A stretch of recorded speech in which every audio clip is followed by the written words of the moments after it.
예, 그럼 아까 이제 문제 2-4번 풀었는데요. 민사집행법 마지막 문제 2-5번입니다. 문제 2-5번. 문제 2-5번입니다. 자, 사안을 제가 다시 한번 그려볼게요. 갑이 있었고요. 갑이 을에게 뭐가 있었습니까? 1억 원의 금전채권이 있었습니다. 금전채권이 있었고요. 근데 을이 병에게 토지를 인도할 수 있는 이전 등기 청구권이 있었단 말이에요. 있었는데, 그래서 을은 병에게, 자, 그래서 을이 병에게 뭔가 뭐 매매 대금을 줬겠죠. 매매 대금을. 너무 작게 썼나요? 대금을 주고, 근데 을이 소유권 이전 등기를 하진 않았죠. 하진 않아가지고 토지는 지금 병 앞으로 있는 경우예요.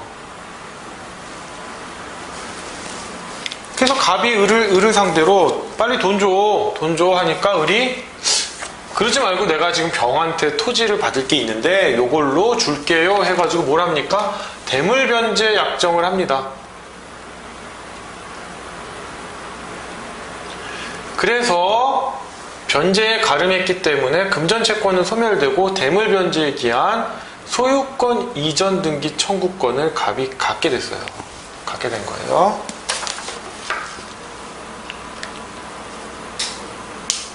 자, 그리고 갑은 병에게 이 토지를 보존하기 위해서 뭐를 했다? 처분금지 가처분을 했다는 거예요. 처분금지 가처분. 자, 처분금지 가처분을 했는데 이 가처분은 뭐예요? 갑이 할 수는 없었어요. 을이 병한테 해야 되는 거예요. 병한테 할 수 있어요. 원래 가압류나 가처분의 기본적인 모습은 제가 뭐다? A가 B한테 뭐 소유권 이전 등기 청구권이 있다고 합시다. 근데 B가 이 토지를 왠지 다른 사람한테 팔 것 같아요. 하니까 이 토지를 가압류하는 거란 말이에요. 그죠? 가압류하거나 또는 가처분을 하는 거란 말이에요. 이게 가장 FM 기본적인 모습인데, 가압류나 가처분과 같은 보전 처분을 하려면 그 요건이 뭐라고 했어요? 제가 피보전 권리, 그 다음에 보전의 필요성이죠.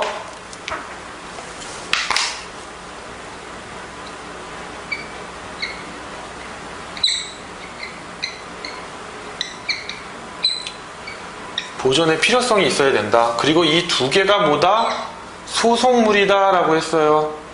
일부 학설 중에 피보전 권리만이 소송물이다 라는 학설이 있지만 무시하세요. 두 개가 다 소송물입니다.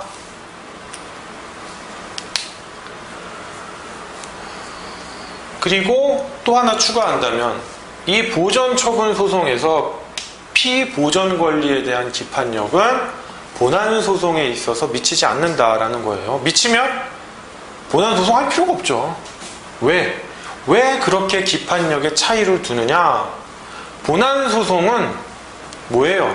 증거, 증명력, 증거 능력 이거에 의해서 판단하는데, 보전 처분은 뭐예요? 소명에 의해서, 약한 증명이잖아요. 소명에 의해서 피보전 권리 여부만 판단하니까 다르다는 거예요. 기판력을 인정할 수 없다. 가처분 소송에 또는 가압류 소송의 기판력을 본안 소송에 인정할 수 없다라는 거예요. 이게 대표적인 모습인데 보전 처분의 대위 신청이라고 하는 거는 A에 무슨 다른 채권자가 있었단 말이에요. A의 다른 채권자 뭐 A 다시가 있다고 한번 해봐요. 해보면 얘가 A의 권리를 대신 행사해서 B의 재산에 대해 가압류나 가처분을 할 수가 있단 말이에요. 이게 보전처분의 대위 신청이에요. 즉 보전처분의 대위 신청이니까 뭐예요? 가압류와 가처분을 대위해서 할 수 있다라는 거예요. 자, 채권자 대위권의 요건으로서 여기는 피보전 권리가 되겠고 여기는 피대위 채권이 되겠죠. 그러니까 뭐 여기다 쓸까요? 잘 안 보이시나 모르겠는데, 보전 처분의 대위 신청은 말 그대로 두 가지 요건을 갖고 계셔야 돼요.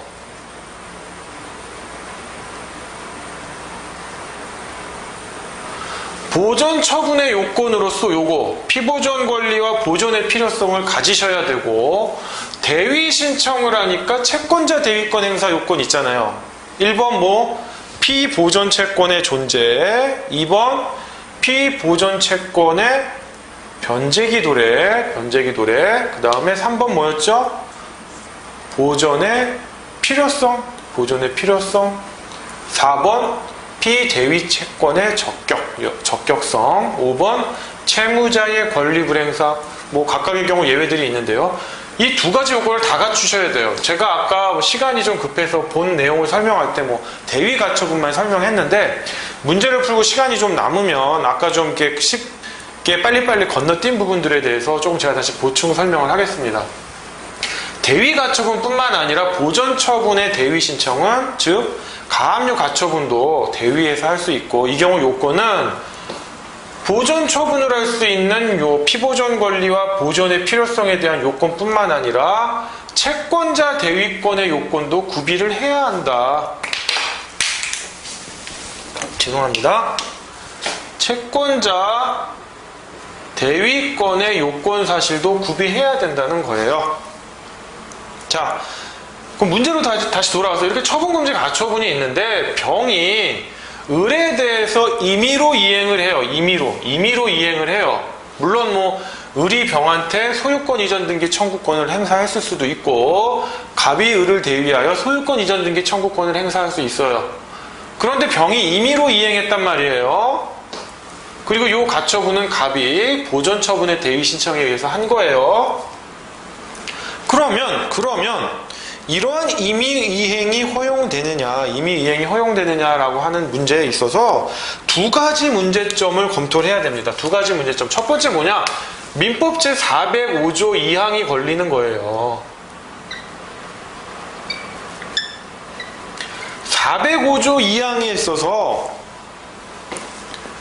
405조 2항이 뭐예요? 채권자 대위 행사 사실을 통지받은 채무자는 그 이후에 처분행위를 할 수 없다 그랬단 말이에요.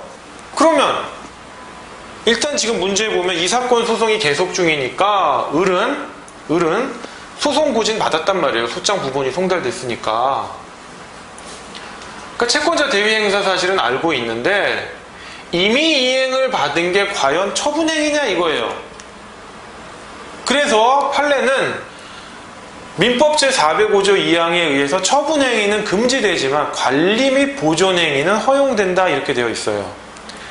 그리고 이렇게 임의 이행을 받은 거는요, 관리 및 보존행위에 해당되지 처분행위에 해당되지 않으니까 받을 수 있어요. 그러니까 토지의 소유권이 을한테 넘어간 거예요. 자, 그 다음 또 한 부분인데요. 또 한 부분 제가 읽어볼게요. 채권자가 제3채무자를 상대로 채무자를 대위하여 부동산 처분금지 가처분을 한 경우 그 가처분의 피보전 권리는 뭐다?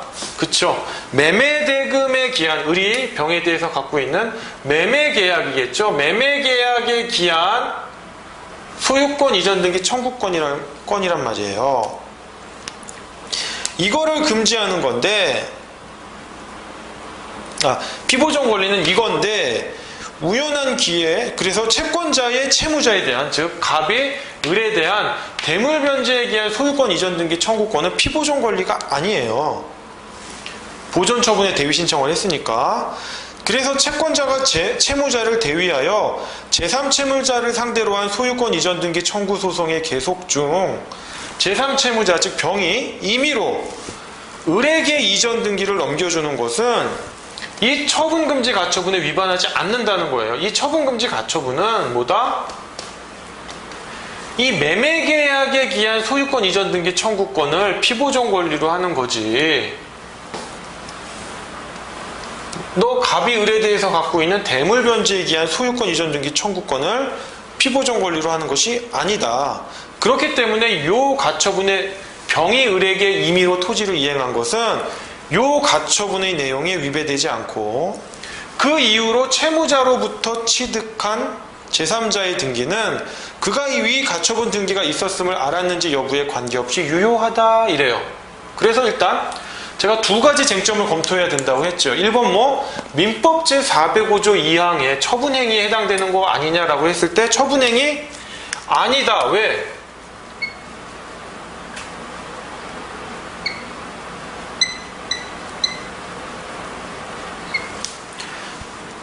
자, 처분행위는 뭔가 매매를 하든지 양도를 하든지 그런 처분행위인데 을은 뭐예요? 그냥 변제를 수령한 거잖아요. 이건 처분행위가 아니라 보존 및 관리행위예요. 그래서 민법 제405조 2항에 위반되지 않아요.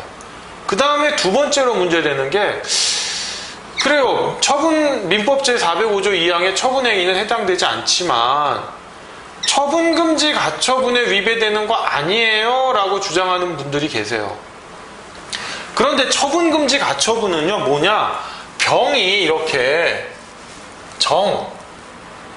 제3자에게 처분하는 것을 금지하는 거지 을에게 처분하는 것, 을에게 변제의 제공으로서 처분하는 것을, 물론 처분행위도 아니고 변제의 제공을 하는 것을 금지하는 게 아니란 말이에요. 그래서 일단 을에게 와가지고 이 을이 딴 마음을 먹고 정에게, 이때 정은 다른 사람이라고 해요. 요때 정하고, 요땐 정원, 요때는 정투라고 해요. 정투에게 이전하는 것은 위 가처분에 반하는 게 아니고 설사 이 정투가 이런 처분금지 가처분 있는 토지라는 것을 알았다 하더라도 문제되지 않는다. 악이라 하더라도 문제되지 않는다. 선악이에 문제되지 않는다. 선생님 뭔가 좀 찝찝해요. 왜요? 정원이 됐던 정투가 됐던 제3자한테 간 건데 이거는 왜 안 됩니까? 처분금지 가처분에 위반돼서 이 경우엔 어떻게 되는 줄 아세요? 설사 정원으로 토지가 이전되더라도요 가처분이 당사자를 항정하는 효과가 있어요. 그래서 갑이 병을 대위한 소송에, 을을 대위하여 병에게 한 채권자 대위 소송에서 승소를 하면, 본안에서 승소를 하면 승계집행문을 부여받아 가지고 정원에게 이전된 토지를 받아올 수가 있어요. 그런데 이 경우는 뭐냐, 일단 병이 을에게 변제를 하면 처분금지 가처분의 효력이 위반한 게 아니잖아요. 그래서 깨끗해져요. 이 토지가 가처분의 효력을 벗어났단 말이에요. 그래서 을을 거쳐서 정투로 간 거는 가처분 위반이 문제가 안 돼서 설사 갑이 병에게 소송을 제기해서, 대위 소송을 제기해서 승소하더라도 당사자를 항정하는 효과가 없어요. 정투를 상대로 또 소송을 제기해야 되는데 패소하겠죠. 특별한 사정이 없는 한. 가처분의 인식 여부에 대해 선악이를 불구하고 유효하라고 했는데 무슨 근거로 정투에게 이기겠어요. 정투에게 이길 수가 없어요. 그래서 이렇게 병이 을에게 이미 이행한 것은 민법 제405조 2항의 처분행위에 해당되지 않아서 민법 제405조 2항에 위배되지도 않고 처분금지 가처분에도 걸리지 않는다. 위배되지 않는다라는 거예요. 그러면 갑이 뭘 잘못했느냐? 갑이 잘못한 건요, 처분금지 가처분만 하고 방심하고 있었던 거예요. 무슨 소리냐? 이 토지가 을에게 넘어왔을 때 토지에 대해서 을 명의로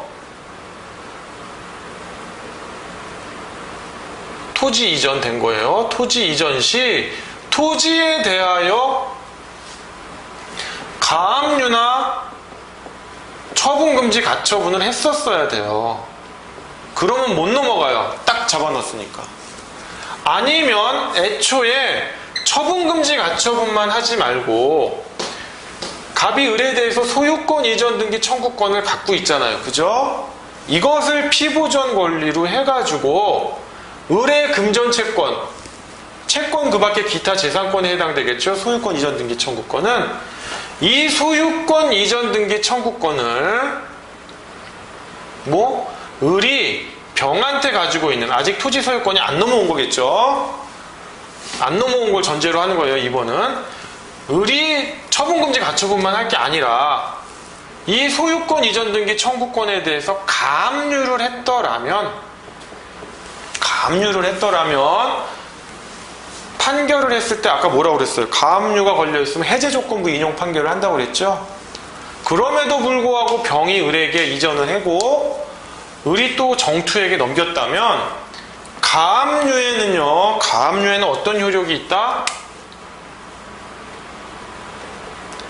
지급금지 효과가 있어요. 지급금지 효과가.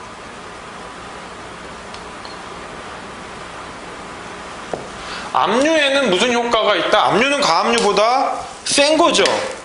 왜? 확정 판결이나 이행 공고 결정, 재소전화의 공정증서 등과 같은 집행 권한을 부여받은 거기 때문에 세요. 얘는 처분 금지와 영수 금지의 효과가 발생해요.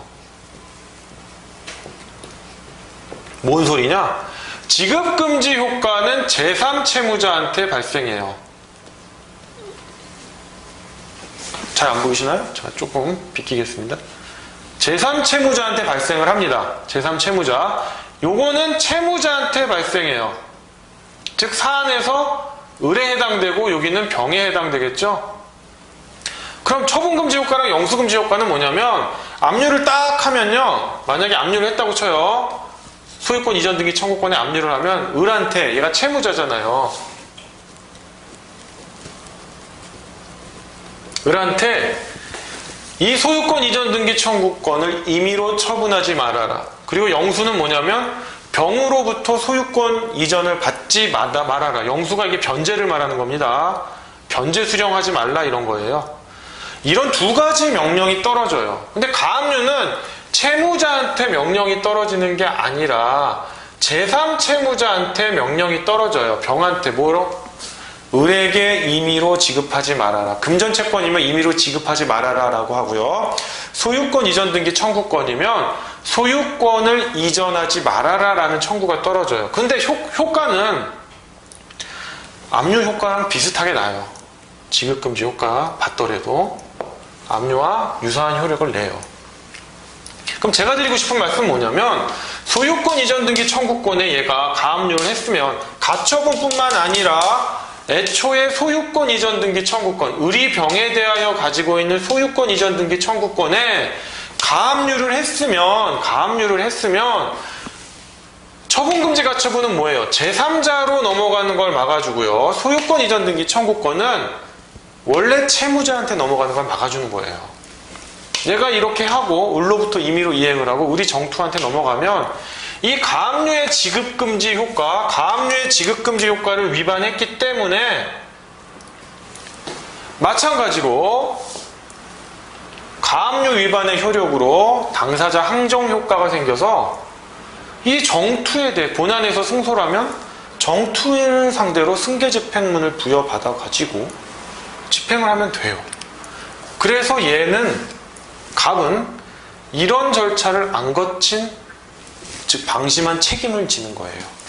그래서 여러분들이 실무를 가셨을 때 중요한 게, 문제 풀 때도 이거 중요해요. 목적물에 대한 처분금지 가처분을 해야 되고요. 그 목적물에 대한 인도 청구권 또는 이전 등기 청구권에 대해서 가압류를 해놔야 됩니다.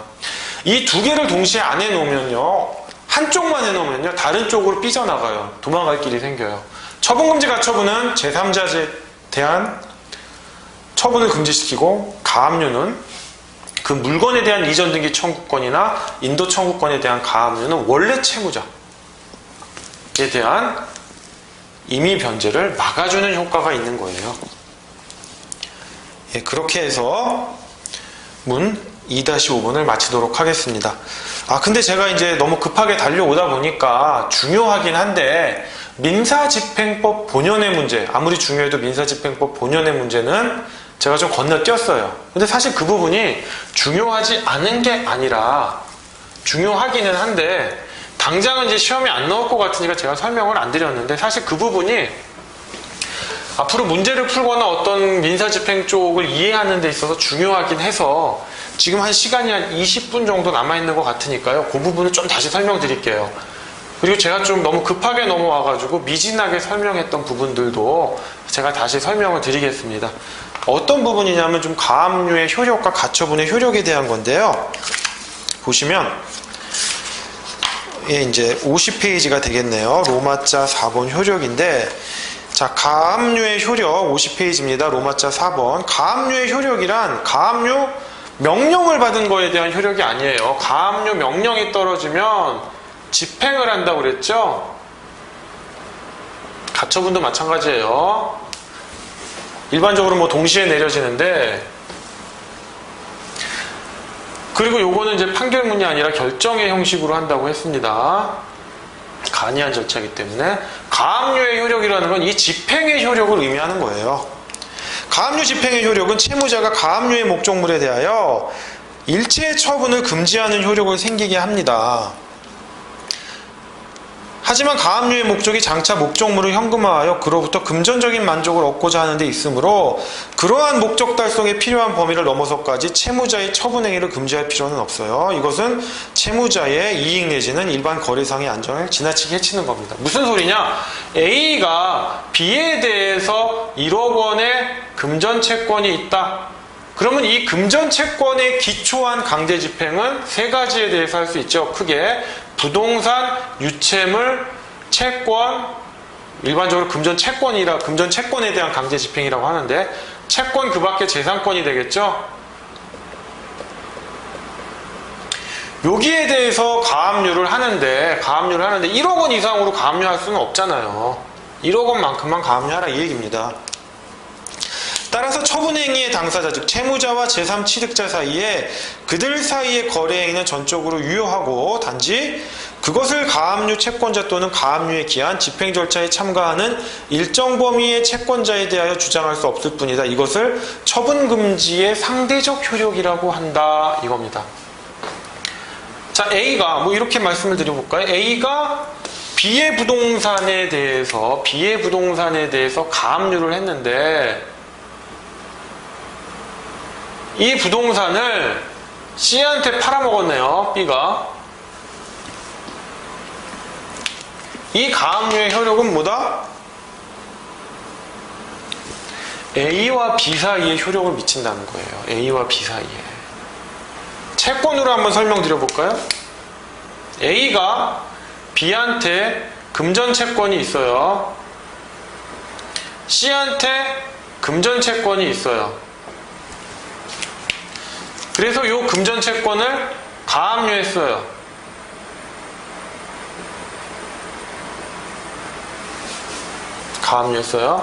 그런데 B가 떡하니 뭐 D한테 양도를 했어요. 양도를 했거나 뭐 처분을 하거나 했단 말이에요.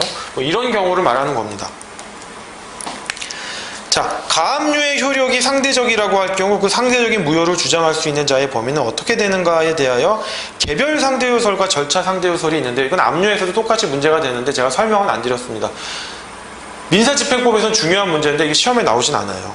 통설과 판례는 그냥 개별 상대요소를 취하고 있다. 뭐다? 개별 상대요소는 가압류에 반하는 처분행위는 가압류의 채권자 및 처분행위 전에 집행에 참가한 자에 대한 관계에서만 무효일 뿐, 처분행위 후에 집행에 참가한 채권자에 대하여는 그 처분의 유효를 주장할 수 없다라는 건데요. 이거를 한번 제가 좀 이해를 쉽게 하기 위해서 제가 한번 설명을 드릴게요. 일반적으로 이제 부동산에 이게 유형별로 좀 나눠지는데, 부동산에 대한 가압류는 어떻게 되냐? 자, A가 B에 대해서 1억 원의 금전채권이 있는데, 이 B의 부동산에 대해서 가압류를 딱 해버려요. 그런데 가압류는 어떻게 됩니까? 기입등기라는 걸 한단 말이에요. 부동산 같은 경우에는 이렇게 등기가 되면요, 공시가 되니까 제3자에 대해서 대항할 수 있겠죠. 그런데도 불구하고 저희 법은요, 상대적 효력을 줘요. 뭐냐? 만약에 C한테 임의로 매도했다라고 하면요,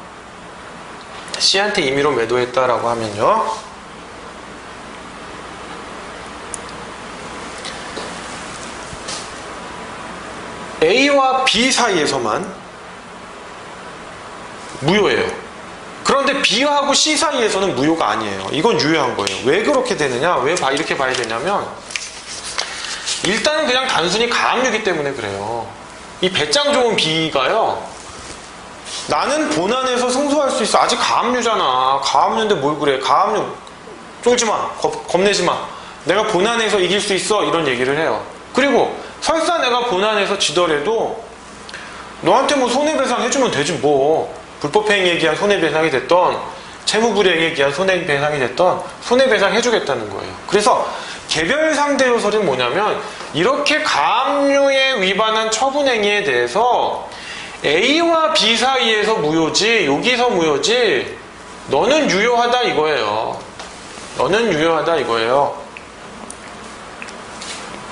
그래서 A가 이제 본안에 승소하면 이제 집행을 할 수 있는 거예요. C에 대해서 뭐 승계 집행문을 부여받던지 할 수 있다는 겁니다. 당사자 항정료가 있어서.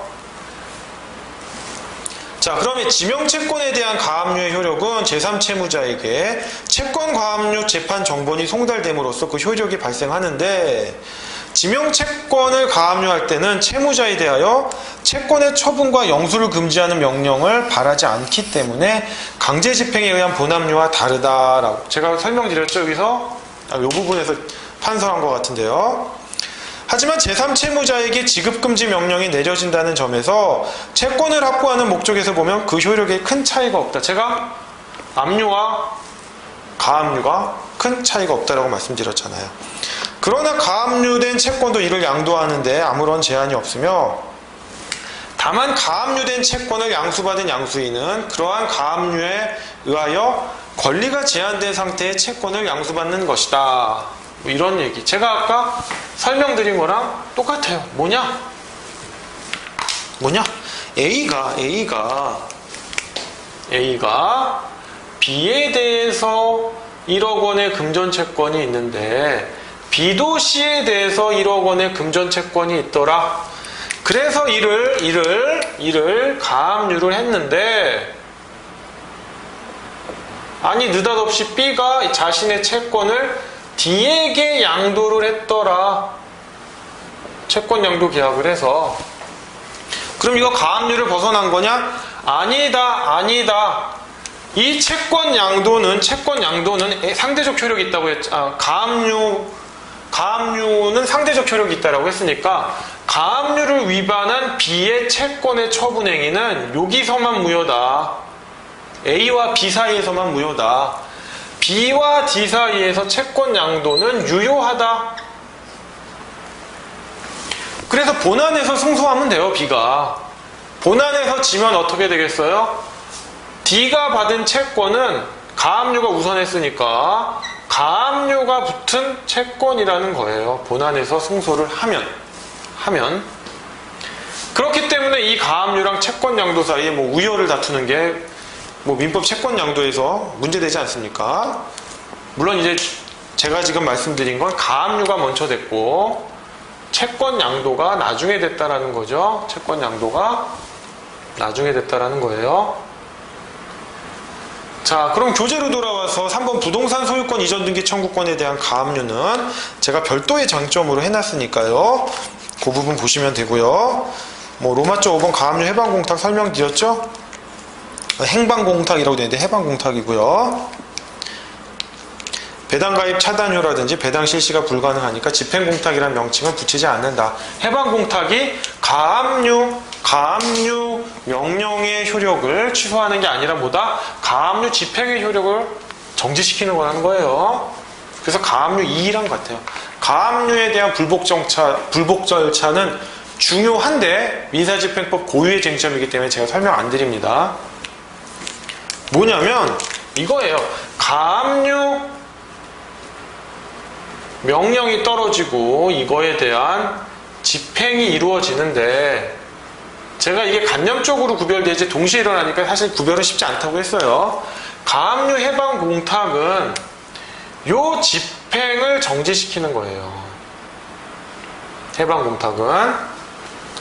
그 다음에 가압류에 대한 불복 절차 수단으로 이의랑 취소가 있어요. 가압류 취소는 뭐냐면 이 명령 자체가 잘못됐다는 거고, 이의는 집행을 정지하는 겁니다. 요거 요 정도만 아시면 돼요. 이거 시험에 나오거나 하진 않아요.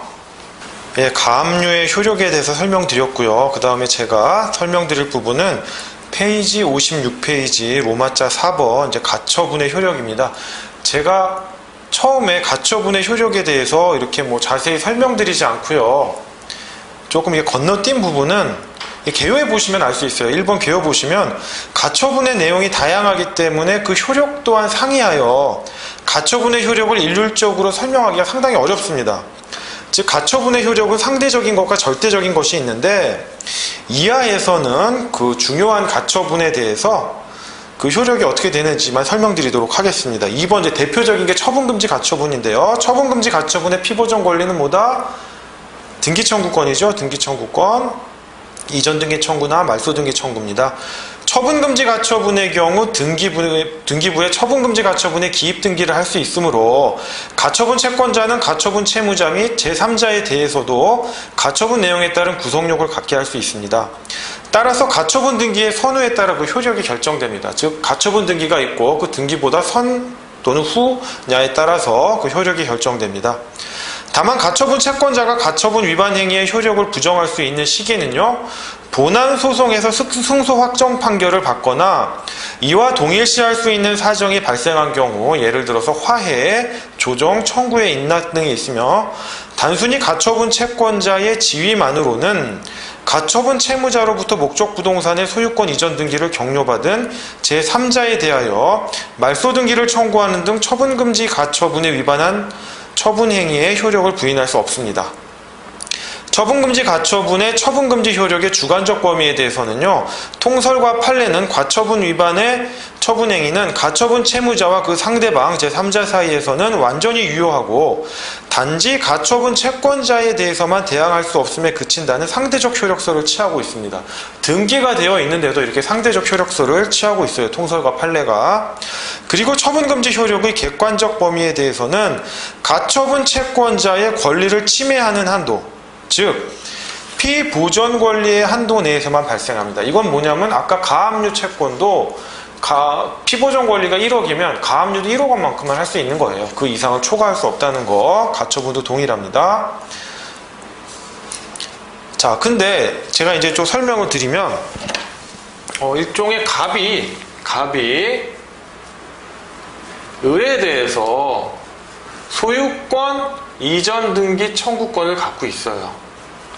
그래서 을도 병에 대해서 좀 진한 걸로 쓰겠습니다. 을도 병에 대해서 소유권 이전 등기 청구권을 갖고 있는데, 뭐 병의 토지라고 합시다. 이 토지를 붙잡아둬야 될 것 같아서 처분금지 가처분을 해요. 처분금지 가처분은 바로 할 수는 없겠죠. 갑의 입장에서는 을만이 할 수 있는 건데, 을을 대위해서 보전 처분에 대위 신청을 합니다. 아까 설명드렸듯이요. 이 보전 처분의 대위 신청은 두 가지 요건을 갖춰야 된다. 채권자 대위권으로서의 행사 요건 5가지 있었죠. 그 다음에 보전 처분에 대한 요건 뭐였죠? 2가지 있었죠. 피보전 권리, 보전의 필요성이다 라고 하는, 잘 안 나와서 좀 더 바꾸겠습니다. 펜을. 보전의 필요성을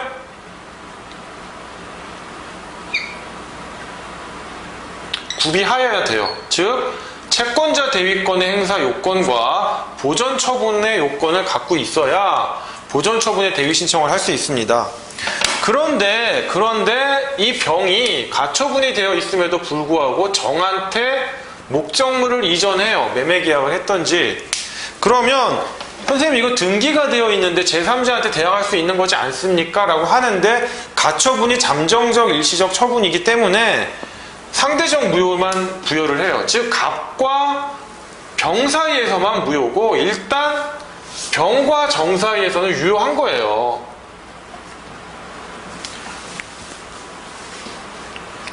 그러니까 병이 본안 소송에서 승소를 하면 이 가처분 또 무효가 되니까 병과 정의 매매 계약은 100% 유효한 게 절대적으로 유효한 게 되고요. 만약에 병이 패소했어요. 즉 갑이 본안 소송에서 승소하면 가처분에 위반했잖아요. 그러니까 이 가처분 위반에 따라서 정을 상대로 처분금지 가처분에는 당사자 항종료가 있으니까 정을 상대로 별도의 소송을 제기하지 않고 승계집행문을 부여받아서 이 토지를 뺏어올 수 있는 겁니다. 이게 바로 가처분의 상대적 효력입니다. 그런데 57페이지 위에 보시면 예를 들어 저당권 설정 등기 청구권을 피보존 권리로 한 처분금지 가처분 후에 행하여진 소유권 이전 행위는 저당권 임차권의 존재를 인정한 채로 제3취득자에게 소유권이 넘어가는 것이므로 그 소유권 이전 등기는 위 가처분에 위배되지 않아 유효하다라고 하는 판결이 있는데요. 뭐냐? 이 처분금지 가처분은 갑이 소유권을 가져오려고 하는 거잖아요. 그러니까 정에게 넘어간 게 뭐예요? 소유권이니까 이 소유권은 서로 상충할 수가 없어요. 근데 문제는 이게 갑이 저당권이었단 말이에요. 저당권을 피보존 권리로 하는 거였단 말이에요. 그런 거라면 어차피 정에게 소유권이 넘어가도 저당권은 담보물권이잖아요. 교환 가치만을 파악하는. 이 경우에는 가처분 위반의 효력을 발생하는 게 아니라 그냥 저당권을 아는 채로 넘어간다라는 것입니다. 자, 이러한 처분금지 가처분의 처분금지 효력은 비록 상대적 효력에 불과하다고 하더라도 가처분 채권자에는 대항할 수 없죠. 갑에게는. 그러므로 소송과 집행 절차에서 당사자를 항정시킬 수 있는 효과를 발생시킨다. 물론 이 경우에도 승계집행문은 필요하다라고 했습니다. 그 다음에 많이 쓰이는 게 점유이전금지 가처분인데요. 점유이전금지 가처분은 뭐 건물 명도 청구, 제가 명도라는 말은 일본 말이라 이제 안 쓴다고 했죠. 건물 인도 청구입니다. 이런 경우에 많이 사용합니다. 점유이전금지 가처분은. 근데 민사소송법이요, 당사자 승계주의를 취하고 있어서 변론 종결 전의 승계인에 대해서는 판결의 효력이 미치지 않아요. 따라서 목적물에 대한 인도 청구 소송의 계속 중에 목적물의 점유가 이전되면 목적물의 점유를 이전받은 자에게 소송을 인수승계시키거나 소송이 패소 확정 판결이 나게 되면 또다시 제3자를 상대로 별도의 소송을 제기하는 방법밖에 없거든요. 하지만 점유이전금지 가처분을 받아든다면 목적물 인도 청구 소송의 계속 중에 목적물의 점유를 이전받은 변론 종결 전의 승계인은 가처분 채권자에 대해서 대항할 수 없고 당사자가 항정되는 효과를 발생합니다. 뭐냐?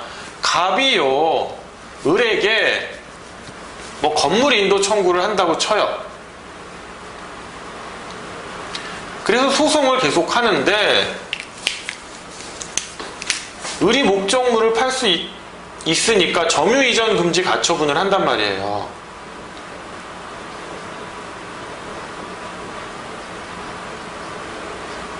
점유이전 가처분을 하는데 일단 점유이전 금지 가처분이 안 됐다라고 생각을 하고 한번 볼게요. 만약에 여기 병이 있는데 이 병이 변론 종결 후의 승계인이에요.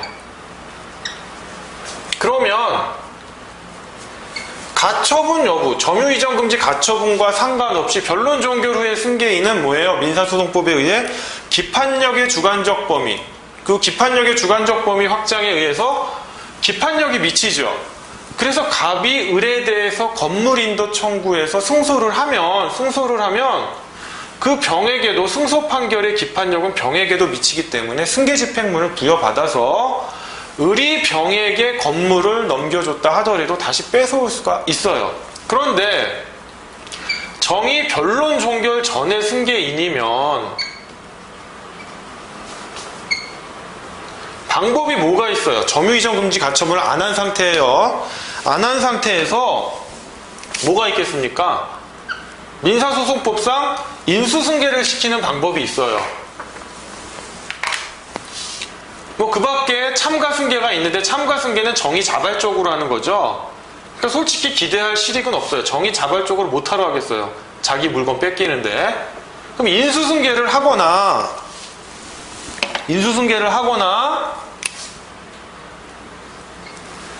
갑이 을에 대한 소송에서 이겨요. 또는 뭐 지거나 한 다음에 정을 상대로 별소를 또 제기해야 돼요. 별도로 소를 제기해야 되는데 번거롭죠.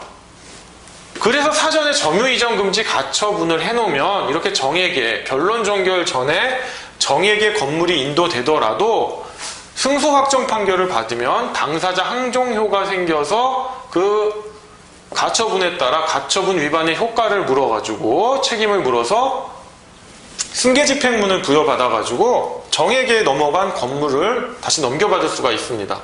즉 가처분을 안 했기 때문에 이렇게 번거로운 거예요. 만약에 을이 정에게 넘겼는데 점유이전금지 가처분을 안 하고 또 정에게 별소를 제기해요. 그럼 별소를 제기하는 과정에 정이 또 뭐 정원, 정투 이렇게 계속 넘기면 어떡할 거예요? 그때마다 또 별소할 거예요? 즉 결국 뭐냐? 점유이전금지 건물인도 청구 소송을 제기하기 전에 점유이전금지 가처분을 통해서 당사자를 특정시켜라 라고 하는 겁니다. 예.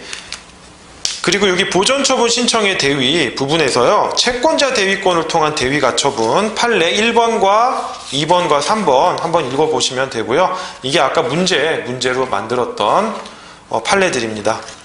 예, 그래가지고 여기까지 해서 민사집행법 3회차 강의를 모두 마무리하겠습니다. 시험에서 좋은 결과 있으시길 바라겠습니다.